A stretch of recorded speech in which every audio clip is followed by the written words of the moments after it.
कुछ अंतर के बारे में हम लोग पढ़ेंगे। बहुत सारे अंतर जो हिंदी व्याकरण में आते हैं। पहले स्वर और व्यंजन।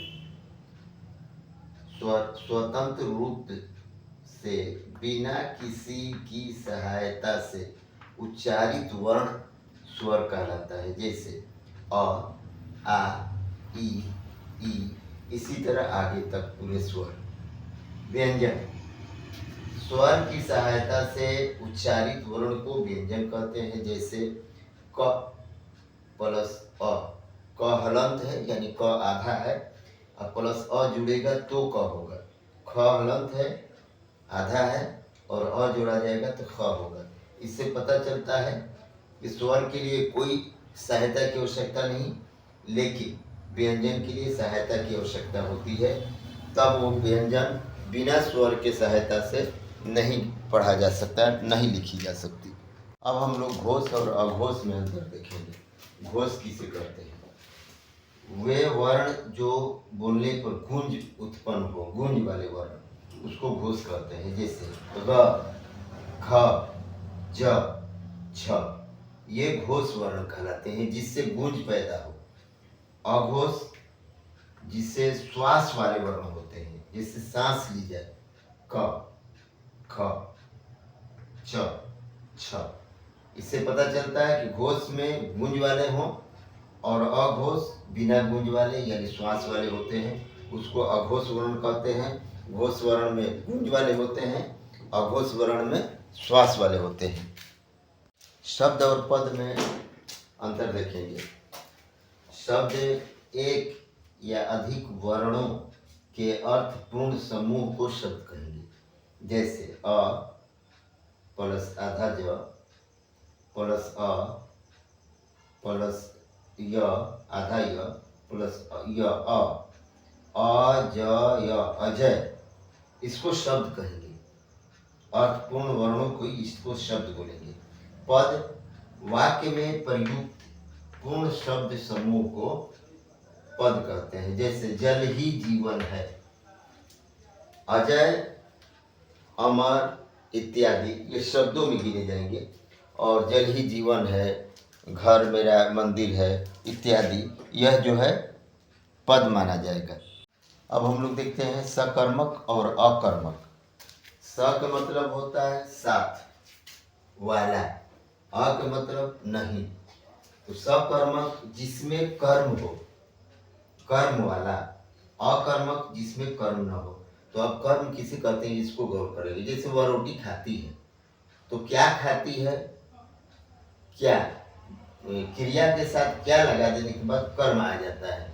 वह पत्र पढ़ता है, तो पढ़ना जो है क्रिया है, तो क्या पढ़ता है, पत्र, तो पत्र ही कर्म माना जाएगा। वह है पुस्तक पढ़ता है, तो क्या पढ़ता है, पुस्तक पढ़ता है, तो पुस्तक ही कर्म माना जाएगा। जिसमें कर्म हो उसे सकर्मक कहेंगे। जैसे वह रोटी खाती है, ये कर्म हो गया। अकर्मक जिसमें कर्म ना हो, वह खाती है, इसमें रोटी नहीं है, कर्म नहीं है, तो इसलिए जिसमें कर्म ना हो उसे अकर्मक कहते हैं और जिसमें कर्म हो उसे सकर्मक कहते हैं। यही अंतर है। देखते हैं कर्म कारक और संप्रदान कारक। कर्म कारक जिसमें कर्म ही कारक हो। जैसे मैंने तुमको देखा, ये काम देखने का ही रह गया। को, यहाँ को जो है कर्म कारक के लिए लगाया जाता है। मैंने तुमको देखा। अब संप्रदान कारक किसको कहते हैं, जिसमें कारक प्रदान करे। मैंने तुमको देखा, इसमें जो है मैं न कुछ दिया न कुछ लिया, इसलिए इसमें कर्म कारक हो गया। अब यहाँ जो है जिसमें कारक खुद प्रदान करता है। जैसे मैंने तुमको कलम दी, तो संप्रदान किया, यानी जिसमें कारक खुद प्रदान करता हो उसे संप्रदान कारक कहते हैं। जिसमें कर्म ही कारक हो उसे कर्म कारक कहते हैं। देखते हैं अपादान कारक और करण कारक में क्या अंतर है। तो अपादान कारक उससे बोलते हैं जिसमें से अलगाव व्यक्त किया जाए। जैसे पेड़ से पत्ते गिरते हैं, पत्ते गिरते हैं, पेड़ से अलग होते हैं, तो इससे जो है यही अलगाव का संकेत करता है। तो से ही अपादान कारक का संकेत है। पेड़ से पत्ते गिरते हैं, घर से विदाई होती है, स्कूल से छुट्टी हो गई, या स्कूल से हम लोग आते हैं। तो अलग होने का, अलगाव होने का जो व्यक्त करे उसे अपादान कारक कहते हैं। करण कारक जिसमें संबंध का बोध हो, संबंध का भाव हो, जैसे चंचल की चाची चांदी की चम्मच से चटनी चाटी। तो ये से जो है चटनी चाटी, यह क्रिया की संबंध जुड़ी, तो किससे संबंध? चम्मच से। तो ये से कारक करण कारक है। करण कारक का मतलब संबंध व्यक्त करे, अपादान कारक का मतलब अलगाव व्यक्त। मूल क्रिया और यौगिक क्रिया, इसको देखते हैं। मूल क्रिया का मतलब जिसमें प्रत्यय न हो, जैसे पढ़, लिख, सो, इसमें प्रत्यय नहीं है। जो प्रत्यय नहीं उसे मूल क्रिया कहेंगे। और यौगिक क्रिया उसको कहेंगे जिसमें प्रत्यय हो, जैसे पढ़ से पढ़ना, लिख से लिखना, सो से सोना। यह यौगिक क्रिया हो गया और ये मूल क्रिया। मूल क्रिया में प्रत्यय नहीं मिला रहता, अगर प्रत्यय मिला रहता तो यौगिक हो जाता है। यौगिक के मतलब हुआ कि जिसमें प्रत्यय मिला हो। तो पढ़ से पढ़ना, लिख से लिखना, सो से सोना। तद्धित और कुदंत, इसमें अंतर देखते हैं। तद्धित उसे कहते हैं जो बिना अर्थ के प्रत्यय शब्द होते हैं, जैसे अपना प्लस पन। ये पन कोई माने नहीं रखता। अपनापन, बुरा प्लस ई, बुराई। कुदंत उसे कहते हैं जिसमें प्रत्यय योगी शब्द हो, यानी प्रत्यय जुड़ा हुआ हो, जैसे झगड़ प्लस आलू, झगड़ालू। लड़ प्लस आकू, लड़ाकू। ये कुदंत कहलाता है जिसमें दोनों जुड़ा हुआ हो। लड़, लड़ना हो गया, आकू मतलब लड़ाई करने वाला। अपनापन, इसमें जो है जैसे बुरा प्लस ई है, तो ये कोई मायने नहीं रखता, ई अकेले रहेगा। लेकिन लड़ाकू, झगड़ालू ये मायने रखता है, इसलिए ये कुदंत हो गया, ये तद्धित हो गया। तो तद्धित और कुदंत में यही अंतर है। उपसर्ग और प्रत्यय में अंतर देखते हैं। किसी भी शब्द से पहले जो आता है उसको उपसर्ग कहते हैं। जैसे असमान, असमान में अ पहले आया, यही उपसर्ग कहलाएगा।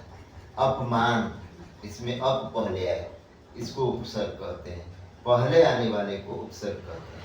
प्रत्यय जो बाद में आता है उससे प्रत्यय कहते हैं। जैसे ईदगाह, गाह प्रत्यय है। शौचालय, आलय प्रत्यय है। तो क्वेश्चन आ सकता है, प्रश्न आ सकता है कि फला फला उपसर्ग से शब्द बनाए, फला फला प्रत्यय से शब्द बनाए। तो आप बना सकते हैं, प्रत्यय को बाद में जोड़ेंगे, उपसर्ग को पहले जोड़ेंगे। ये बात ध्यान में रखनी होगी। संधि और समास में बहुत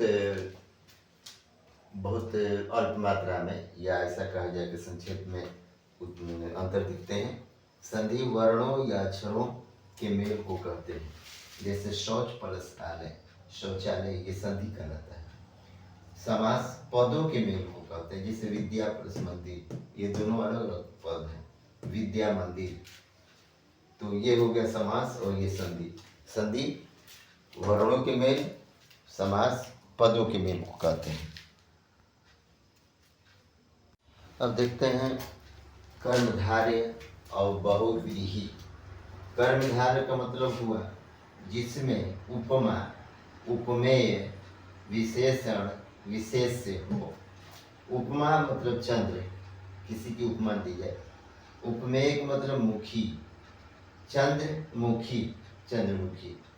चंद्र जो है उपमा दिया गया है मुख का, इसलिए इसको कर्मधारय कहेंगे। विशेषण और विशेष को देखते हैं। विशेषण हो गया सत्य और विशेष जन, जन की विशेषण, तो सत्य प्लस जन सज्जन। बहुव्रीहि देखते हैं।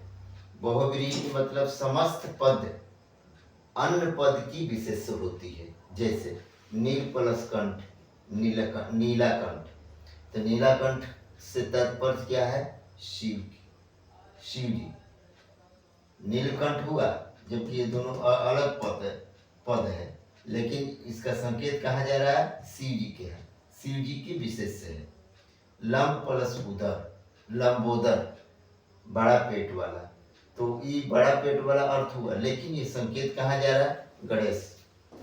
तो कर्मधारय का मतलब हुआ उपमा उपमेय हो, विशेषण और विशेष से हो। बहुव्रीहि का मतलब हुआ समस्त पद अन पद की विशेषता बताए। नीलकंठ यानी शिव जी, लंबोदर यानी गणेश भगवान। उसी तरह उपमा उपमेय चंद्रमुखी, विशेषण विशेष से मतलब सत्य प्लस जन सज्जन।